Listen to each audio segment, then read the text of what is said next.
So you just saw me there messing with those valve cover gasket plugs. When I unplugged one of them, it didn't do anything different to the truck, so I'm thinking I got bad valve cover gaskets here. And then when I undid the back one there, it shut the whole truck off completely. So I'm thinking I either got bad plugs or I got bad valve cover gaskets, so I'm going to replace those on both sides here.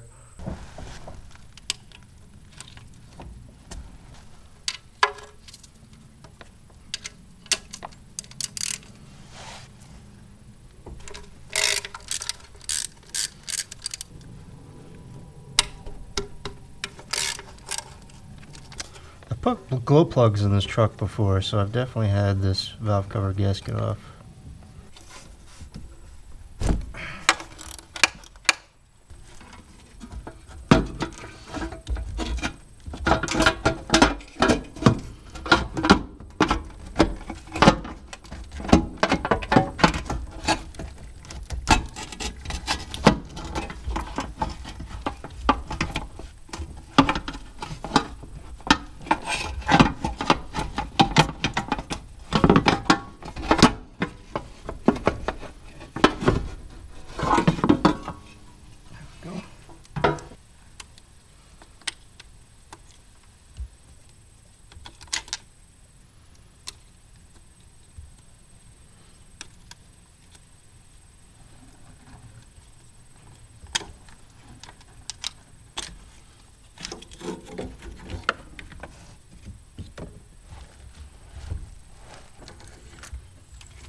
Just want to make sure these plugs fit on here. Cool.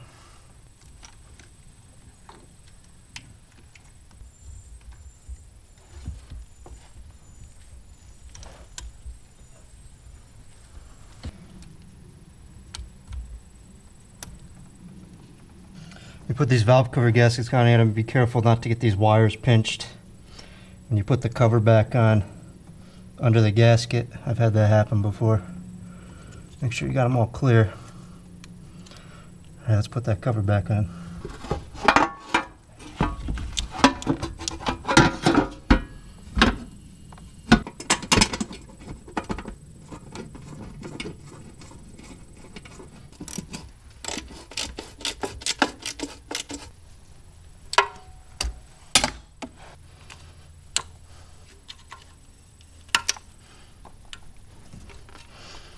Alright, part of me really wants to try this because I think this was the side that was bad, but I'm going to replace the other side and I want this truck to be hot when I'm working on it, so I'm just going to do that side.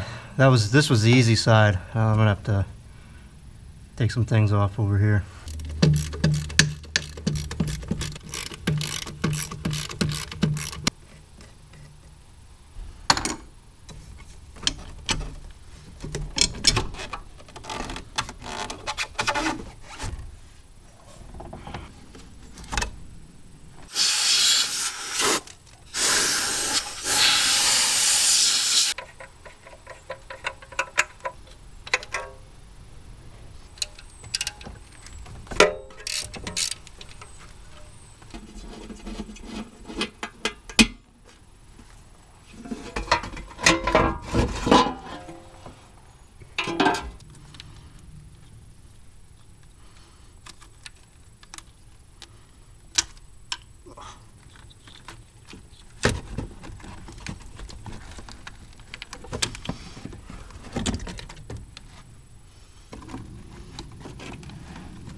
But I got this whole thing back together, and I guess it's time for the moment of truth.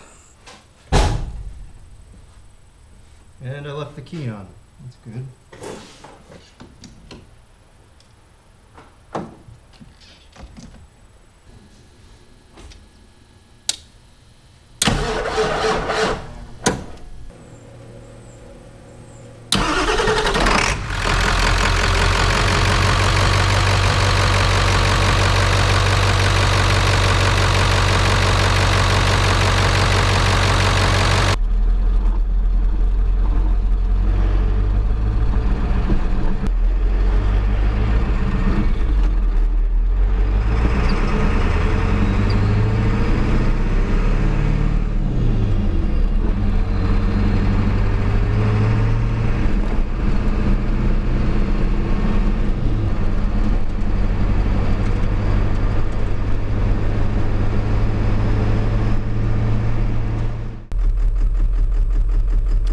that didn't fix it. I just went to start the truck back up and it's running weird again.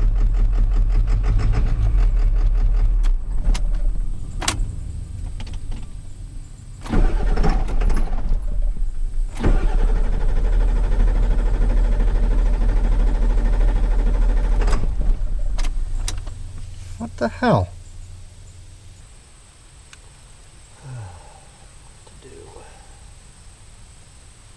So I did some research and I kind of trying to eliminate problems that are going on here. There's an IPR valve and sensor back here, kind of where my hand is. I got half of it off already. And this is what it looks like. And there's a nut that goes on the back here. And my nut was missing off of my old one. And these parts right here were just kind of flopping around. So I'm thinking maybe that's what my issue was. So rather than just buying the nut, I didn't know if the sensor was bad or not too, so I figured I might as well just replace the whole thing while I got it out. And the deep sockets don't fit on here.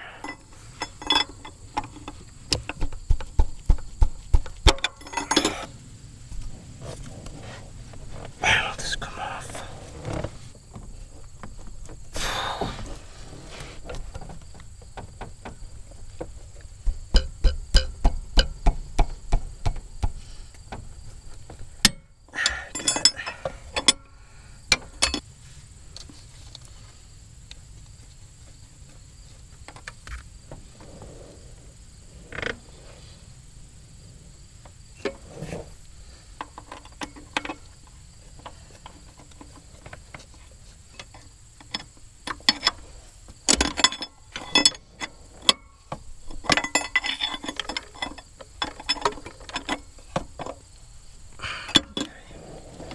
This goes on.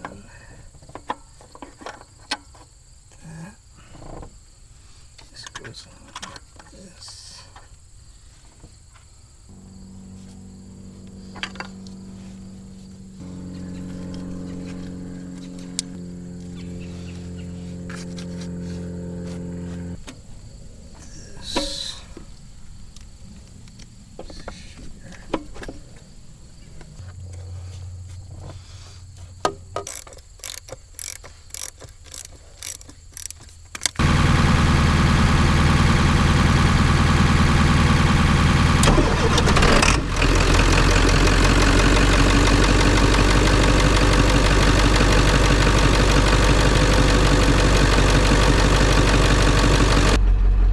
Shut it off, see what happens.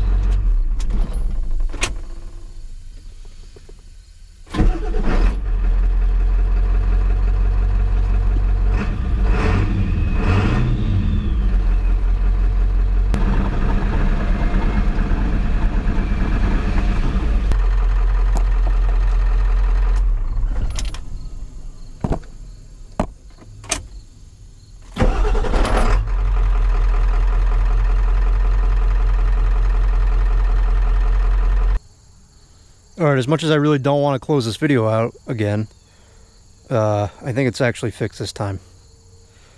Yeah, so that nut backed off that IPR valve, and I really think that was probably what the problem was this whole time. So I put a fuel pump on it, valve cover gaskets, and a new IPR valve, lastly. Alright, so I knew I spoke too soon when I tried to end this video before. This truck is still broken. I've been trying to diagnose what's going on with this thing for about 2 months now. I didn't really film much of it because I didn't really know what was going on, so here's where I'm at. So I replaced the IPR valve, I replaced those valve cover gaskets, I put a new fuel filter in it. That didn't seem to fix it. I even checked my fuel pressure. I went out and got a gauge, and this was getting up to like 55 to 65.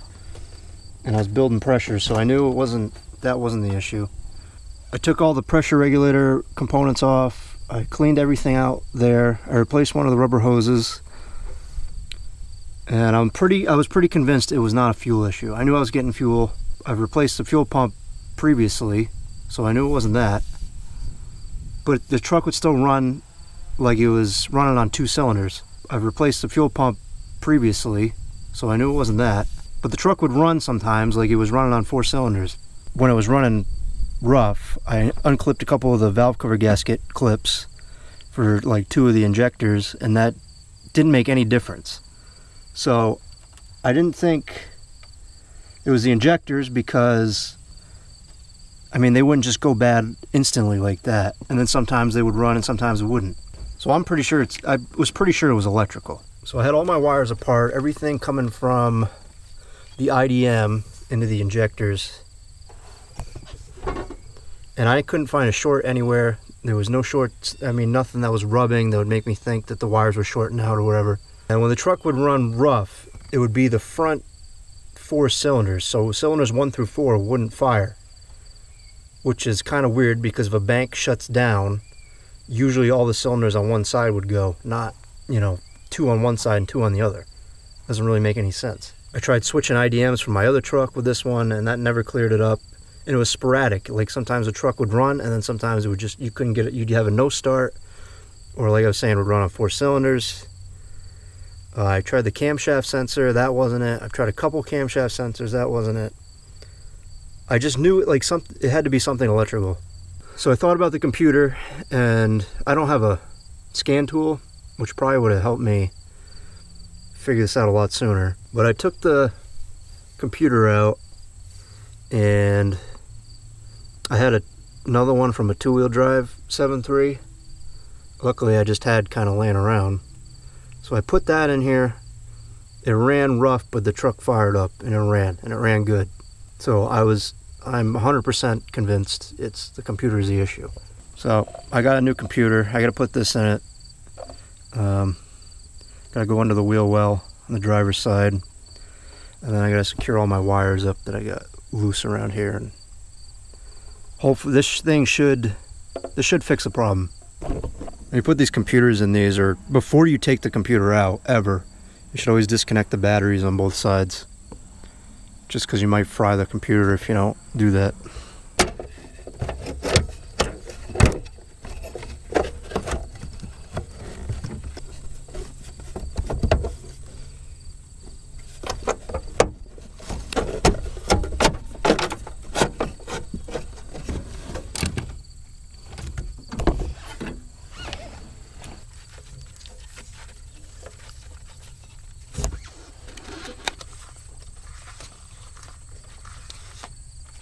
Alright, got my wiring all taped up there, put back away, and then I'll hook my batteries up, fire this thing up, see what we got.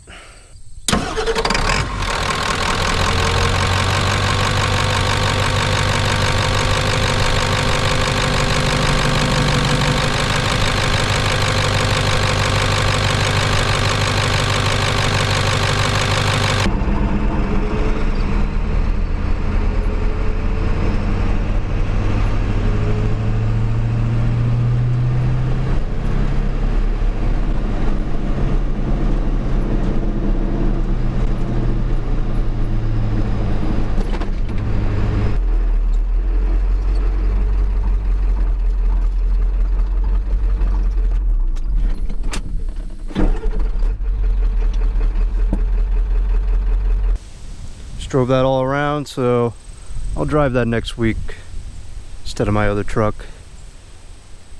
Make sure it's good to go. Now it's ready for something else to break.